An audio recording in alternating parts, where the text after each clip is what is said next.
que c'était intéressant qu'ils viennent à ce moment-là parce que l'armistice, c'est la célébration de tous les militaires qui sont, ou pas militaires, qui sont morts pendant la Première Guerre mondiale.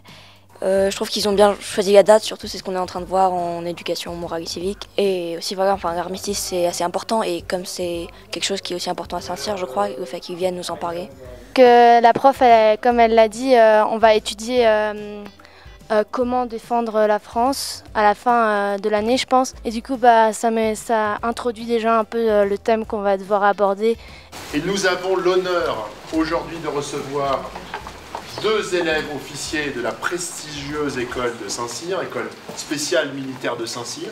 Je vais essayer de faire un petit peu le propos introductif de ceux dont ils vont vous parler. Alors moi je me présente, je suis Jean-Yves Ami, l'attaché de défense, le chef de la mission de défense à l'ambassade ici à Mexico. Donc, mon travail c'est de porter la coopération militaire de défense avec le Mexique. Donc je vais vous parler en introduction, essayer de situer un peu la France dans le monde. Quelle est la politique étrangère de la France? Parce qu'évidemment, avant de pouvoir parler de l'engagement des armées françaises, il faut avoir un petit peu une idée de ce qu'est la France, comment elle se situe dans le contexte international, dans le concert des nations. Et ensuite, je laisserai la parole à mes jeunes camarades que vous pourrez interviewer à loisir. Ce qu'on peut dire, c'est que le monde d'aujourd'hui, si vous le constatez, c'est un monde de crise. C'est un monde de crise de plus en plus soudaine et brutale. C'est un monde de crise qui fait que de plus en plus les États se font la guerre. On règle les conflits aujourd'hui de plus en plus par la guerre, par la violence.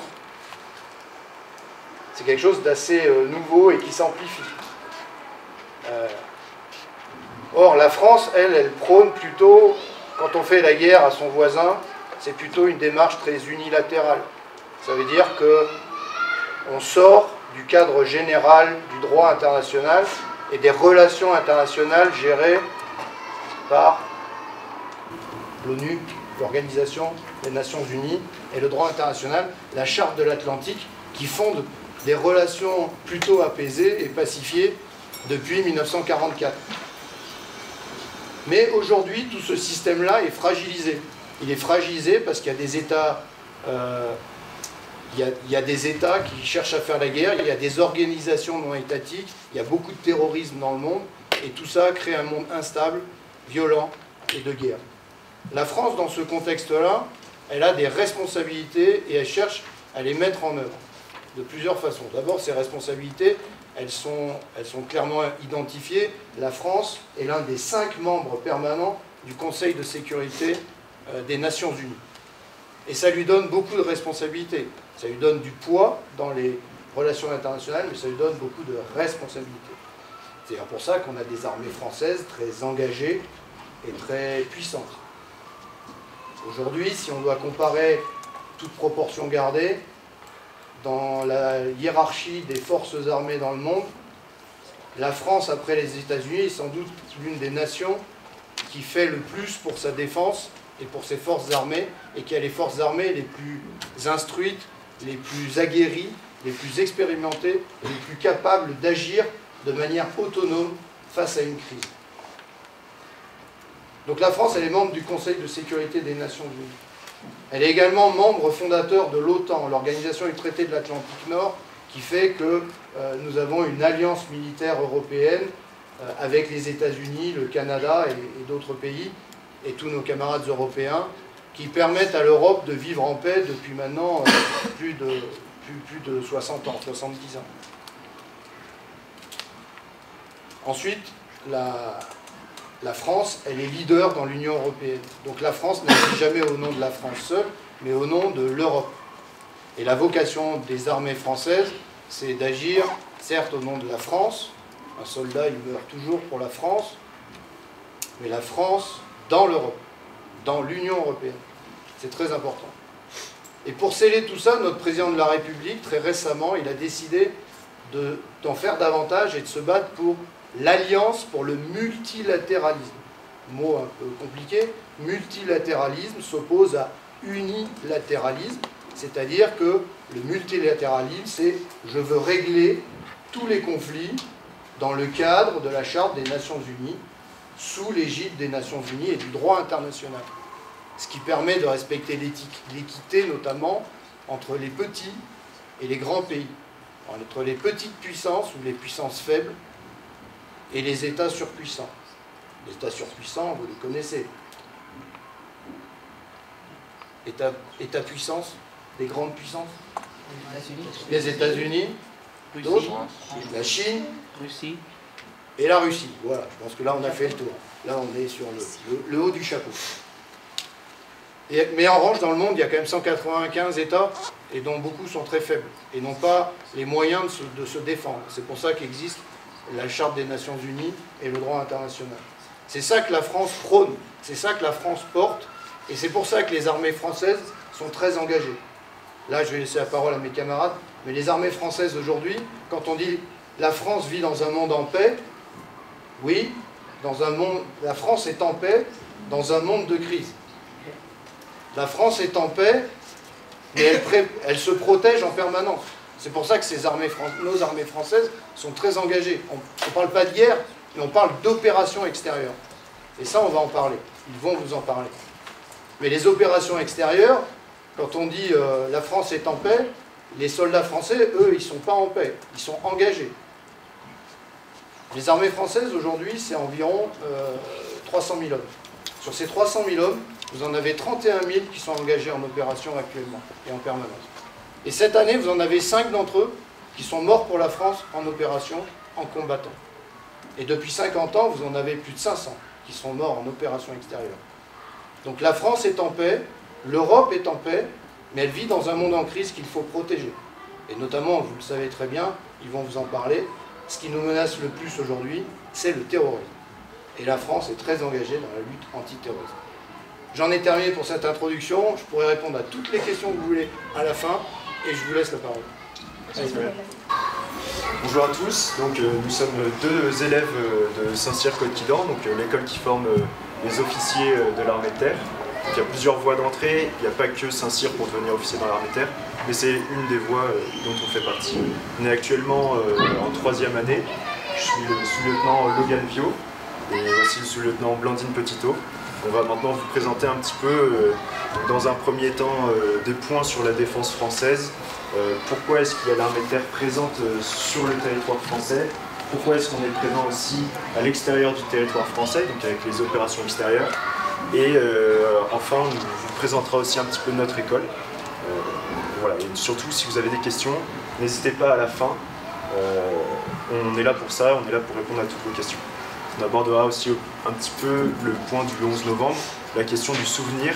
Pourquoi est-ce que c'est important de commémorer nos morts? Pourquoi est-ce que c'est important de mettre en avant nos valeurs, etc. Voilà. Donc voilà. Donc ici, vous avez une petite carte du monde avec les soldats engagés, les soldats français engagés dans le monde, donc les déploiements opérationnels. Donc tout le monde situe la France, je pense, évidemment.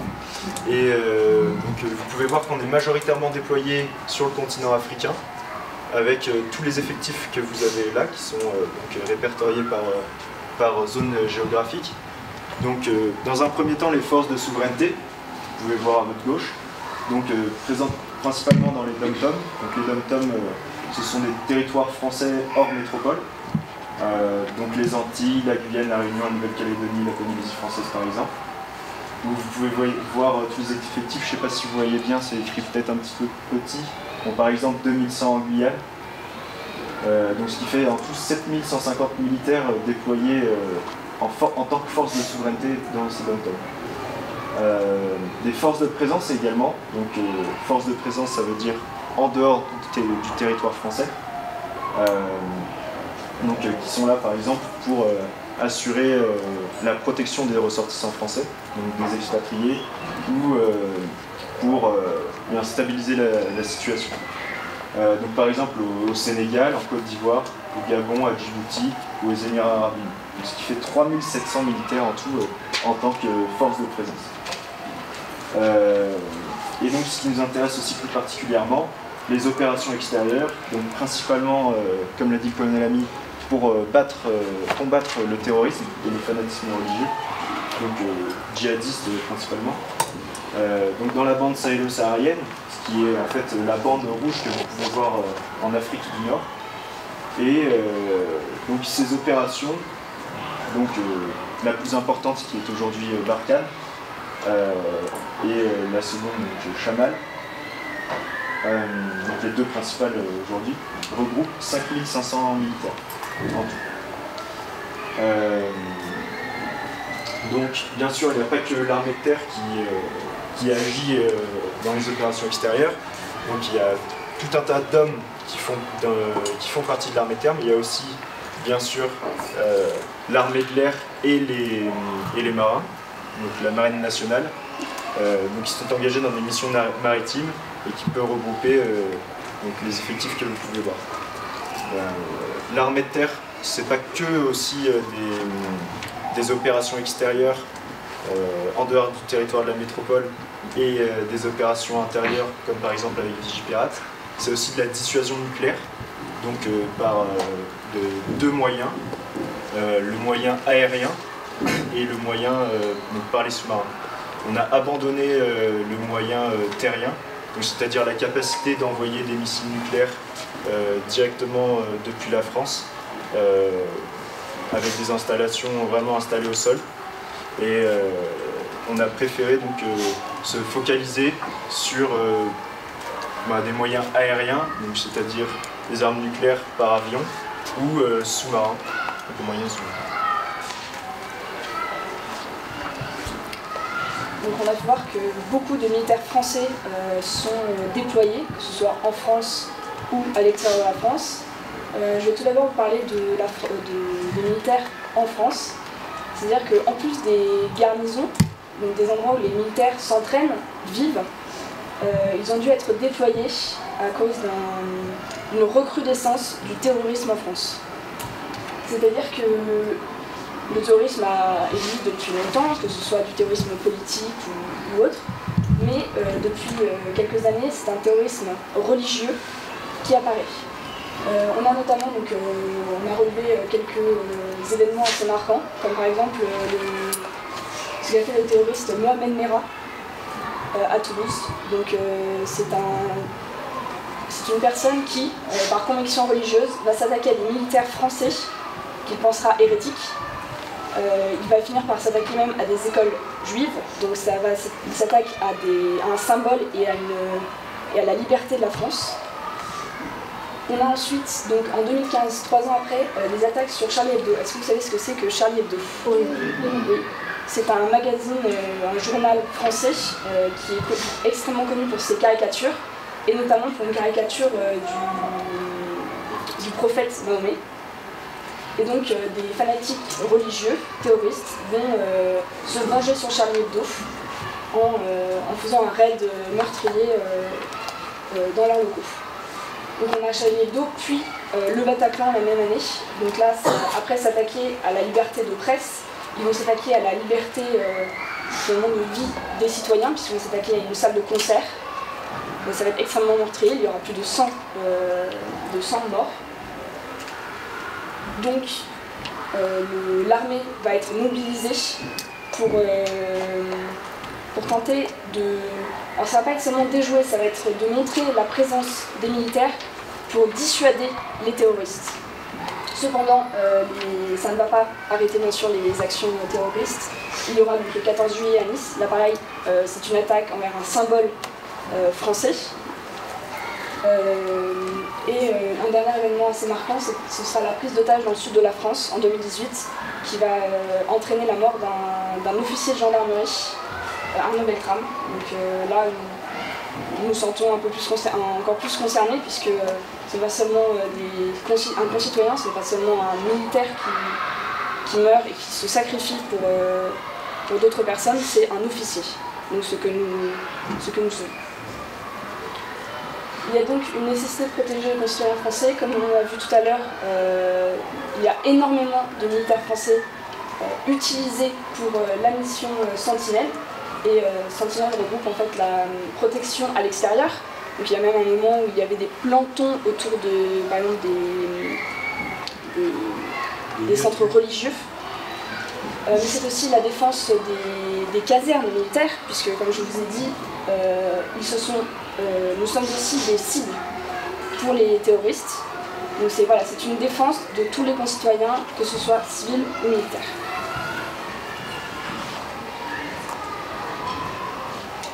Donc là, on vous a un petit peu exposé ce que faisait en ce moment principalement l'armée de terre en France, sur le territoire français.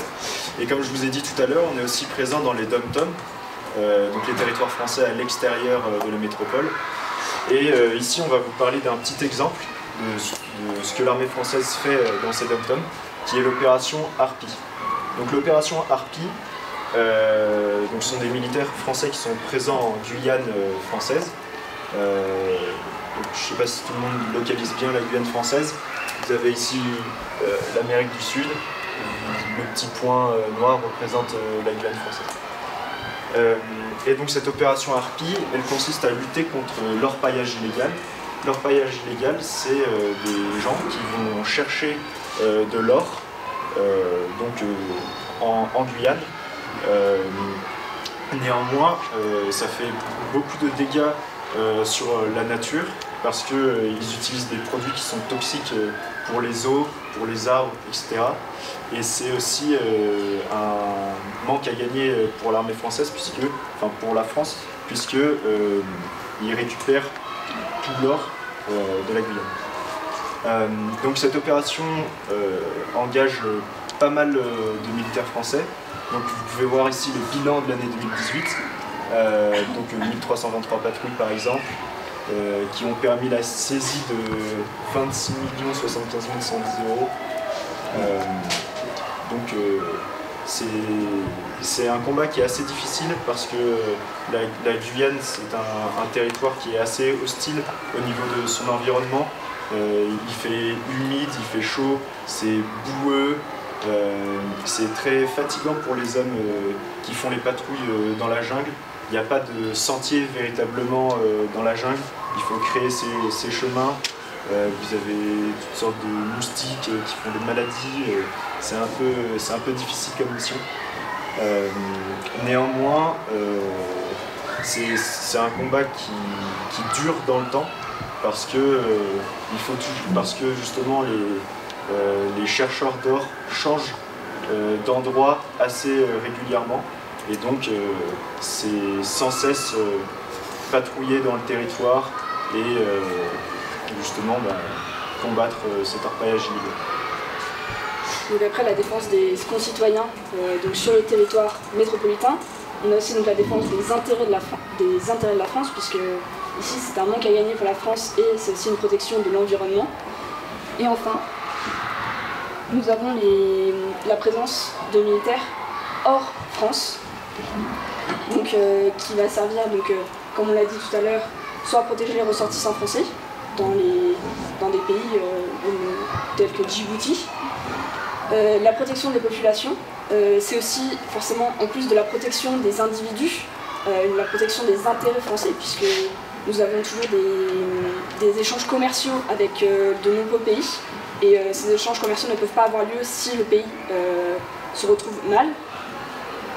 Et enfin, ces échanges commerciaux sont aussi parfois au sein de la France, puisque ce sont des entreprises françaises implantées dans ces pays qui permettent en fait d'apporter des intérêts à la France et il faut les protéger. Toutes ces opérations et cette présence française peut être soit sous mandat français, mais c'est assez rare. Ça peut être sous mandat de l'ONU, comme disait le colonel Ami, ou sous le joug de l'Europe. Donc si vous voulez, il y a plusieurs raisons de l'intervention française à l'extérieur.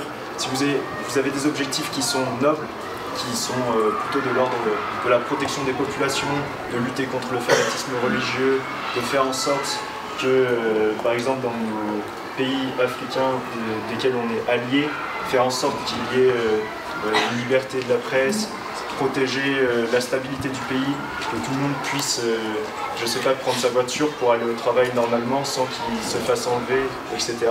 Vous avez des objectifs qui sont nobles comme ça, et des objectifs qu'on pourrait qualifier plutôt de moins nobles, qui sont, comme pour chaque pays, de protéger nos intérêts. Donc, par exemple, protéger nos richesses à l'extérieur, protéger les entreprises françaises. Et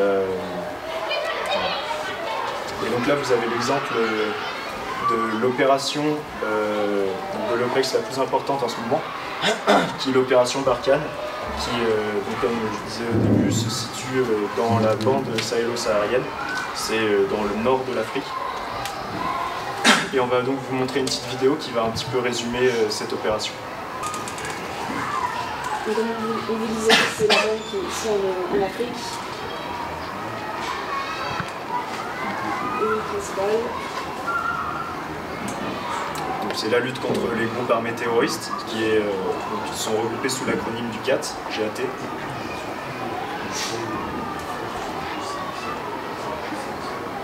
Donc il y a une première opération qui était l'opération Serval, puis Épervier, qui a donné ensuite l'opération Barkhane, parce que les terroristes sont d'abord attaqués au Mali, et donc sur demande du gouvernement malien, l'armée française est intervenue.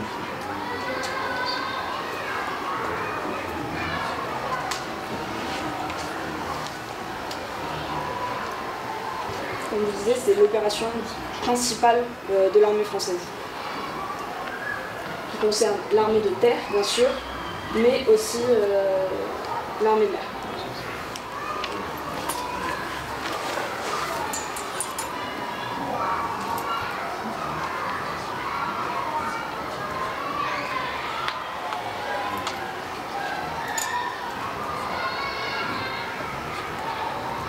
Donc voilà, ça c'est pour dire que l'armée française n'agit jamais seule. On n'a pas décidé tout seul. Enfin, on est l'armée qui agit dans la bande sahélo-saharienne, mais avec le soutien d'autres nations. Bien sûr, on est soutenu par des pays africains qui engagent aussi leurs armées à nos côtés. On leur fait de la formation, ils combattent aussi avec nous, mais aussi avec pas que les pays africains qui sont concernés directement par la bande sahélo-saharienne. Il y a aussi d'autres forces qui nous aident par la logistique, qui nous fournissent des drones, qui nous fournissent des avions pour transporter le matériel, tout ce qui est logistique. Imaginez un pays, aujourd'hui un pays européen ne peut pas se lancer dans la bataille tout seul. Ce serait des montants faramineux à dépenser. Et donc on a besoin d'alliés pour pouvoir mener une opération comme ça. La France ne peut pas non plus engager tous ses hélicoptères, tous ces hommes sur une petite partie du territoire, ce ne serait pas possible. Donc on a besoin de l'aide d'alliés. Et c'est en ça que l'Union européenne aide, c'est en ça que les États-Unis aident.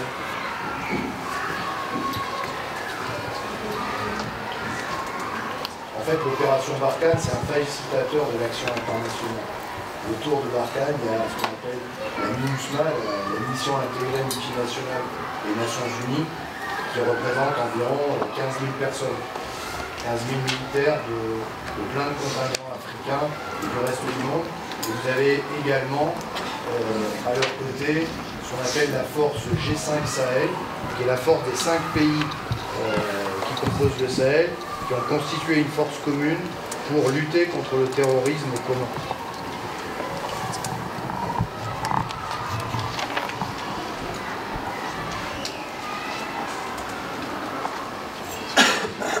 Effectivement, une des missions principales de la France, c'est par des patrouilles d'essayer de déceler les terroristes, mais aussi de former ces militaires africains du G5.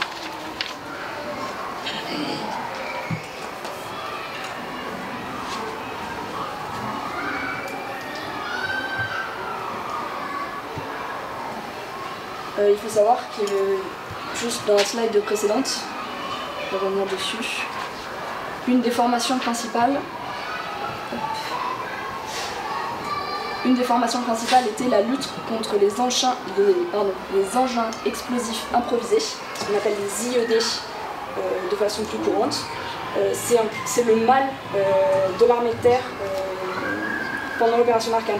C'est-à-dire qu'on s'imagine, les Français qui se battent, ce sont les fantassins, les soldats d'infanterie qui vont aller directement au combat et qui vont mourir en se prenant des balles finalement. Mais non, c'est à cause d'engins explosifs qui sont terrés sur les chemins que les militaires ont le plus, avec lesquels les militaires ont le plus de problèmes, puisque ce sont les convois. Donc, c'est-à-dire si des militaires doivent aller vers l'avant, vers les terroristes, ils doivent être suivis par forcément une logistique, ils ont besoin de munitions, ils ont besoin de vivres. Et donc c'est cette logistique-là qui va être en fait attaquée par ces engins explosifs. Et ça arrive aux militaires français, mais forcément ça arrive aussi aux militaires africains. Donc c'est une des luttes et un des enseignements principaux de l'armée. En fait, je pense que quand on est jeune, il y en a peut-être parmi vous qui ont envie de s'engager dans l'armée, on pense que la guerre c'est comme une bonne vieille charge de cavalerie entre deux camps et que c'est glorieux, etc. Mais il y a beaucoup de paramètres et de choses qui sont en réalité très compliquées. Aujourd'hui, quand on envoie des militaires français sur un territoire comme l'Afrique, il y a des terroristes qui vont mettre des pièges et qui vont agir de manière beaucoup moins glorieuse que ce qu'on pourrait imaginer, voilà, qu'on peut voir dans ce qu'on pourrait lire dans les livres d'histoire, des grandes batailles qu'on connaît. C'est des gens qui vont se battre en civil, ils n'auront pas d'uniforme, donc ça va être très compliqué de les reconnaître. Ils vont installer des pièges, ils vont prendre en otage la population pour se protéger. C'est arrivé qu'ils se retranchent dans des hôpitaux pour ne pas que l'armée les attaque. C'est des choses très compliquées à gérer.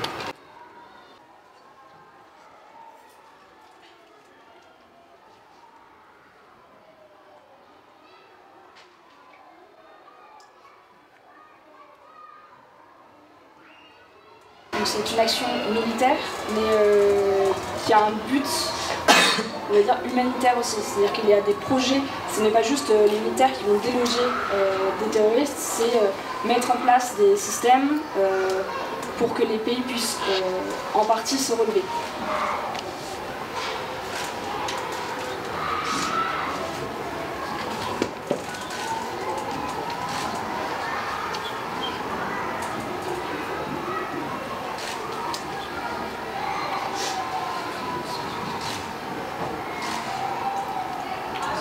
Voilà, c'est les objectifs un peu nobles dont je vous parlais tout à l'heure.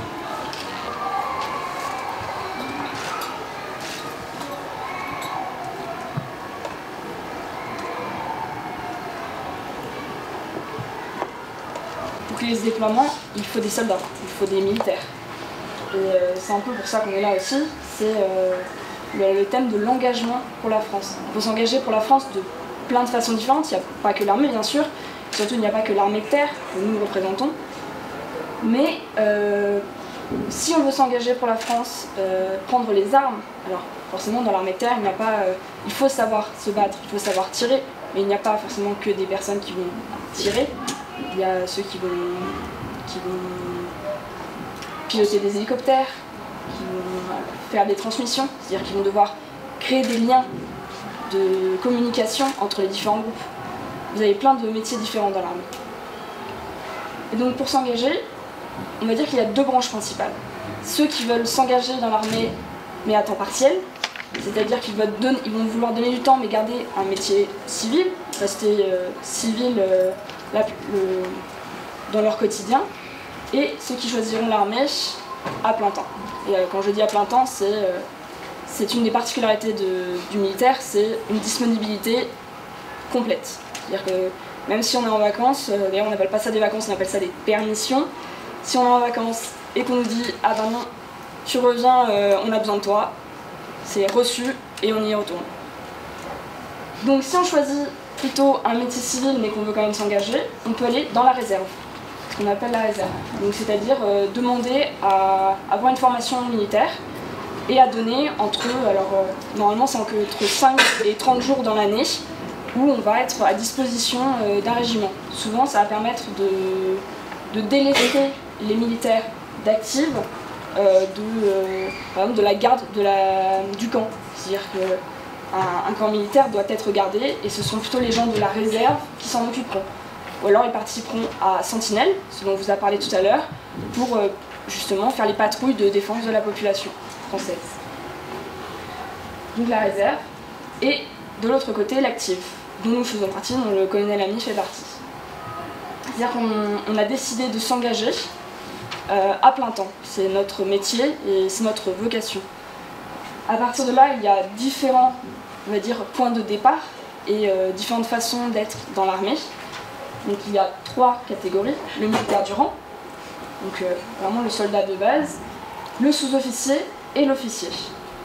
Pour être militaire du rang, il suffit d'aller dans un centre de recrutement, de dire je veux être militaire, et on va pouvoir avoir une formation initiale et commencer en tant que soldat. On peut avoir une spécialité bien sûr, mais on va commencer au début. On peut aussi commencer sous-officier. Alors je sais qu'au Mexique ça n'existe pas, mais en France il y a cette particularité d'avoir un niveau entre les officiers et les militaires du rang. Pour cela on passe des tests physiques, psychologiques, et on va dans une école qui s'appelle Saint-Mexan pour être sous-officier. Donc on aura une responsabilité directe en sortant de l'école de environ 8 personnes. On aura un groupe. Et enfin, la dernière catégorie, la catégorie des officiers, dont nous faisons partie, dont le colonel Ami fait partie. Pour cela, il y a différentes façons d'atteindre ce statut, qu'on vous présentera tout à l'heure. Et ça va être des personnes qui vont commencer en fait en étant chef d'une section, c'est-à-dire d'environ 30 personnes, qui va devoir gérer et guider ces personnes dans leur mission. Un quart d'heure. Donc après on voulait enchaîner donc sur la présentation un petit peu de notre école, parce que finalement je pense que peut-être certains d'entre vous connaissent Saint-Cyr de nom mais ne voient pas très bien ce que c'est. Donc Saint-Cyr c'est une école qui a été formée par Napoléon en 1802, donc une école qui a plus de 200 ans et qui forme les officiers de l'armée de terre. Donc pas tous, il y a plusieurs voies d'entrée. Donc un militaire du rang, donc vous voyez celui qui s'engage à 18 ans et qui veut devenir officier, peut aussi le faire juste avec le bac, par un concours en voie interne. Donc finalement, la personne qui s'engage à 18 ans, qui est soldat, qui grimpe les échelons petit à petit, passe un concours, peut aussi devenir officier. On s'engage en tant que militaire du rang, on peut devenir officier. On s'engage en tant que sous-officier, on peut devenir officier aussi. Sous-officier par exemple, pour devenir directement sous-officier, il faut aller à l'école de Saint-Mexan, qui est post-bac aussi, juste après le bac. On reçoit une formation, je ne sais plus, c'est 8 mois, et on devient sergent. Donc c'est, si vous voulez, dans les grades de l'armée de terre, c'est le milieu. Et pour devenir directement officier, vous êtes obligé de passer par l'école de Saint-Cyr, qui là est... le parcours est plus difficile. Il faut donc bien sûr avoir son bac, passer par une classe préparatoire aux grandes écoles, réussir le concours qui est assez difficile. Si je prends mon exemple, moi dans ma classe on était à peu près 30, disons 20, on était 28. Sur les 28, il y en a 8 qui l'ont eu, et sur les 8 c'était 7 redoublants. Donc un seul qui l'a eu du premier coup, et 7 qui passait le concours pour la deuxième fois. Donc ça c'est le recrutement Saint-Cyr, ce que vous voyez en bleu. Après bon voilà, pour passer un peu plus vite, il y a d'autres recrutements. Donc ce que je vous disais, les hommes du rang au milieu qui veulent devenir officiers, et ça c'est un concours particulier. Enfin, les hommes du rang et les sous-officiers, voilà, c'est un concours quand on est déjà dans l'armée en fait. Concours interne. Exactement.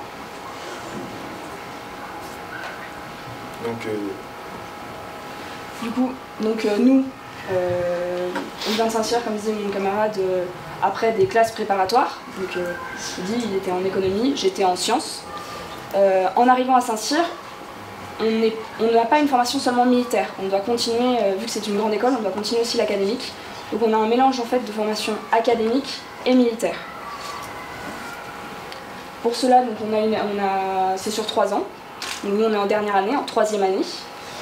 On a d'abord eu 3-4 mois de formation militaire. Donc là on a vraiment appris à obéir et et à devenir chef.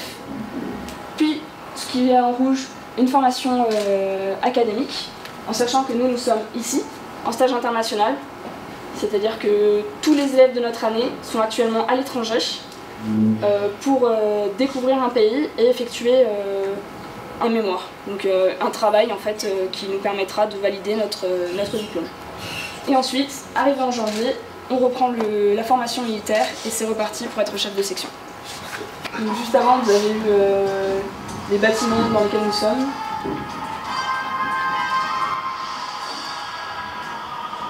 Voilà, vous avez aussi des images noir et blanc et d'actualité. C'est pour vous montrer la continuité en fait de l'armée et aussi son lien avec la population.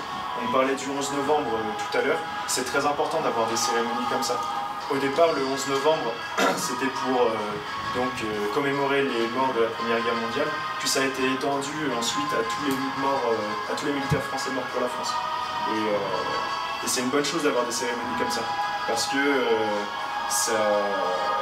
ça montre le lien qu'il y a entre le civil et l'armée, et c'est aussi pour que personne n'oublie que notre liberté, ce pourquoi vous avez des écoles qui vous enseignent, ce pourquoi vous pouvez marcher tranquillement dans la rue, ce pourquoi vous pouvez croire en la religion que vous pensez être la bonne, eh bien c'est le fait d'une protection. Tout ça, c'est pas dû. Vous êtes né, enfin, je sais pas si vous êtes né en France, mais bref, au Mexique ou en France, dans un pays relativement sûr. C'est pourquoi? C'est parce qu'il y a des gens qui vous protègent. Et parce qu'il y a des gens qui se sont battus pour ça. Donc là, vous avez des images des différentes formations à Saint-Cyr. Donc, vous avez pu voir le brevet parachutiste, dont est titulaire Blandine. Et là, vous avez pu voir des images de la Guyane française, qui était un stage assez difficile. Un stage d'aguerrissement qu'on a effectué l'année dernière.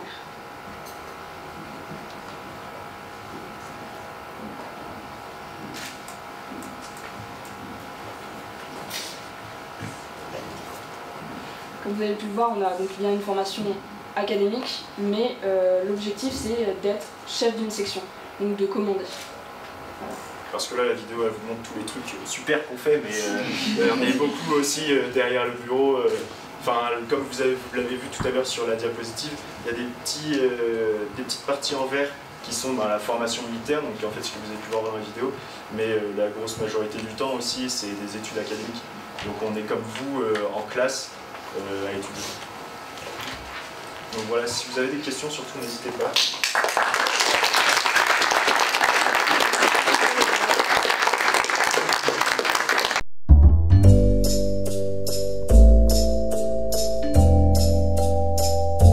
J'ai trouvé que c'était spécialement intéressant aussi à partir sur ce qu'ils faisaient à l'étranger, comme en Guyane par exemple, et aussi Saint-Cyr, on connaît beaucoup de noms, mais on ne savait pas vraiment ce qu'ils faisaient, et donc c'était assez intéressant d'avoir des élèves qui venaient pour nous expliquer. Moi j'ai trouvé ça très intéressant parce que ça nous a permis de réaliser un peu ce que les militaires font, parce que on ne savait pas forcément ce qu'ils faisaient pour nous. Et je pense aussi que ça peut nous apprendre pas mal de choses, parce que y a peut-être des élèves ici, comme moi par exemple, peut-être que ça peut intéresser certains élèves de savoir ce qu'ils font et aussi dans quoi ils s'engagent. Et qu'ils nous ont expliqué qu'il fallait avoir un moral d'acier pour pouvoir faire toutes ces épreuves, tout ça. Et je trouve que vraiment c'est très courageux parce que c'est assez dur.